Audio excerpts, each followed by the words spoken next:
வருகின்றது. சிவனுக்கு ஒரு ராத்திரி சிவராத்திரி. ஆனால் அம்பிகையை கொண்டாடும் 9 ராத்திரிகள் நவராத்திரியாகும்.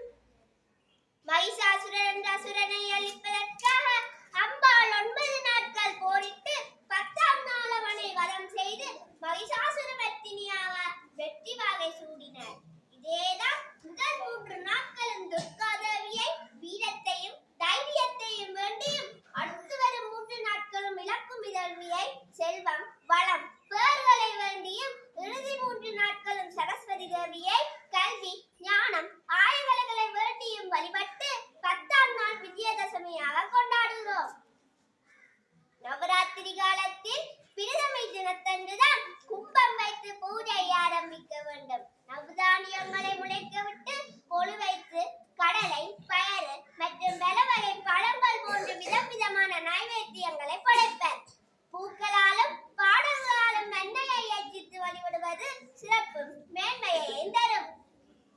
இக்காலத்தில் விளக்குகள் ஏற்றி பாட்டு பாடி கோலாட்டம் கும்மி போன்ற நடனமாடி பெண்களை வீட்டுக்கு அழைத்து குங்குமம் வீரசாரம் வழங்கி சிறப்பிப்பது ஒரு பாரம்பரியமாகும். இது பெண்மைய சக்தி என்பதை உணர்த்துகின்றது. நவராத்திரி விரதத்தை போன்று எளிமையானதும் அதே நேரம் மிகுந்த பலன்களை தரக்கூடியதுமான வேறு விரதங்கள் இல்லை என புராணங்கள் கூறுகின்றன. தனம் தானியம் நிலையான இன்பம் ஆரோக்கியம் மோட்சம் ஒரு மனிதனுக்கு வேண்டிய அனைத்தையும் தரும் விரதம் இதுவாகும்.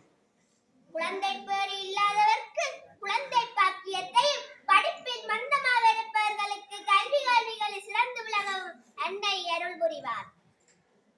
இவ்விரதத்தை 9 நாட்கள் கடைபிடிப்பவர்களுக்கு தேவர்களுக்கு கிட்டாத இன்பமும் பிணியின்மையும் வரமாக கிட்டும். 9ஆம் நாள் நவமி தினத்தில் எமது புத்தகங்களையும் பெரியோர் வேலைக்கு உபயோகப்படுத்தும் பொருட்களையும் உபகரணங்களையும் பூஜையில் வைத்து வழிபட்டு ஆயுத பூஜை கொண்டாடுகிறோம். 10ஆம் நாள் விஜயதசமி அன்று சிறுவர்களுக்கு ஏடு தொடக்கப்படும். கலைகள் பயில விரும்பும் மாணவர்கள் இந்நாளில் கற்க தொடங்குவர். சில ஆலயங்களில் மானம்பூ என்னும் வாழைவட்ட திருவிழா நடைபெறும்.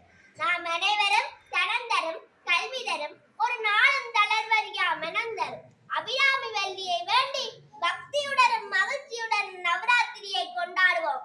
அம்மனின் அருளால் அறிவும் வலிமையும்